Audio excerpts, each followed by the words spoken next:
Vamos mergulhar em uma história de contrastes. A gente vai explorar aqui duas jornadas que parecem completamente diferentes. Uma que nasceu da ambição humana e a outra da força implacável da natureza. O detalhe, elas estavam em rota de colisão, rumo a um único e trágico destino. Agora, a pergunta que vai guiar a nossa análise é a seguinte: o que a jornada de um rio pode ensinar para a gente sobre a maior tragédia marítima da história? Pode soar uma conexão meio distante, né? Mas vamos ver como essas duas narrativas se entrelaçam de uma forma, olha, surpreendente. Então, vamos começar pela primeira jornada, a do sonho de aço. Pensa nisso como um verdadeiro monumento à ambição, à confiança da engenharia humana bem ali no comecinho do século XX. Naquela época, a competição nos mares do Atlântico era, assim, absurda. E para superar navios famosos como o Lusitânia e o Mauretânia, a companhia White Star Line teve uma ideia diferente. A aposta não foi na velocidade, mas sim no luxo, no conforto, na grandeza. E foi assim que nasceu o projeto da classe Olympic. A construção começou lá em 1909, nos estaleiros Harland Wolff em Belfast, e foi uma coisa colossal. Uma demonstração de força da engenharia que envolveu milhares de trabalhadores num esforço monumental para dar vida a esse gigante dos mares. Só para a gente ter uma ideia da escala, 269 metros de comprimento. Era um verdadeiro titã para sua época, quase uma cidade flutuante toda feita de aço. E com toda essa grandiosidade, com toda essa tecnologia, nasceu um sentimento de confiança que era, nossa, quase absoluto.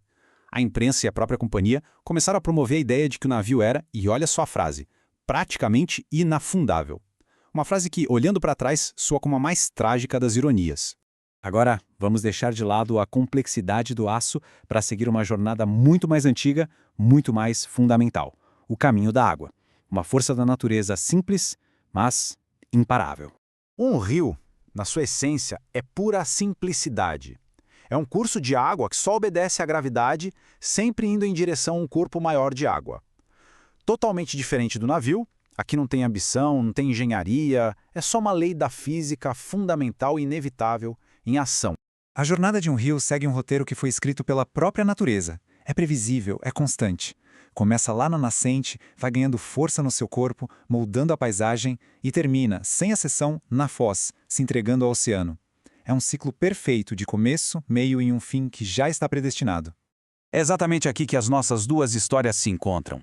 A ambição do aço está prestes a cruzar com a força da água no seu estado mais puro e indiferente. Chegamos ao momento da colisão dos mundos. Vamos acompanhar essa contagem regressiva. Dia 10 de abril de 1912, o Titanic parte para sua viagem inaugural. 2 dias depois, no dia 12, chegam os primeiros avisos de iceberg. No dia 14, mais alertas são recebidos, mas por uma série de motivos nem todos chegam a quem precisava saber. Lá na ponte de comando, a confiança, ainda era muito alta. E então, às 11h40 da noite, o vigia avista um iceberg, bem na frente. Já era tarde demais.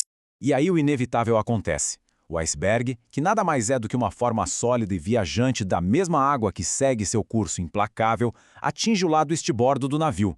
O sonho inafundável dá de cara com a dura realidade do Atlântico Norte. E sua jornada é interrompida, de forma brutal. O caos daquela noite dá lugar a um novo capítulo, o do silêncio do oceano.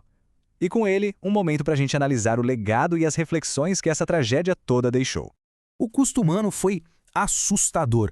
1.514 vidas perdidas. Por trás desse número existem histórias, famílias, sonhos que acabaram naquela noite gelada.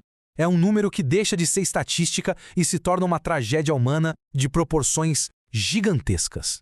A investigação que veio depois revelou algo crucial. Aquilo não foi apenas um acidente. Foi uma aula completa sobre o fracasso. Tinha de tudo: fragilidades no projeto, procedimentos de evacuação que eram deficientes, falhas nas regulamentações e, claro, a falha mais famosa de todas: não ter botes salva-vidas suficientes para todo mundo a bordo.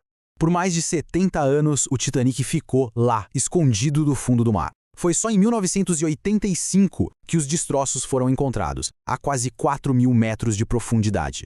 O monumento da ambição humana finalmente foi devolvido ao domínio silencioso e eterno da natureza.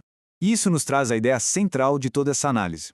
O silêncio, seja o do fluxo de um rio ou da imensidão do oceano, ele é a linguagem da sabedoria.